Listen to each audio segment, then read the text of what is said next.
Praise the Lord friends. இன்றைக்கி நம்ம தியானிக்கக்கூடிய வசனம் உபாகமம் 26வது அதிகாரம் 19வது வசனம்.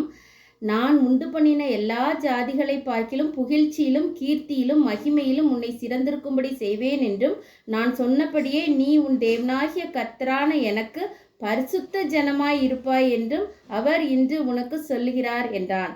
ஆமாம் ஃப்ரெண்ட்ஸ், ஆண்டர் இஸ்ரேல் ஜனங்களை பார்த்து சொல்கிறாங்க, புகழ்ச்சியில் மகிமையில் கீர்த்தியில் எல்லாம் உன்னை சிறந்திருக்க பண்ணுவேன் அப்படின்னு சொல்கிறாங்க ஃப்ரெண்ட். நீ எனக்கு பரிசுத்த ஜனமாக இருப்ப அப்படின்னு சொல்கிறாங்க ஃப்ரெண்ட்.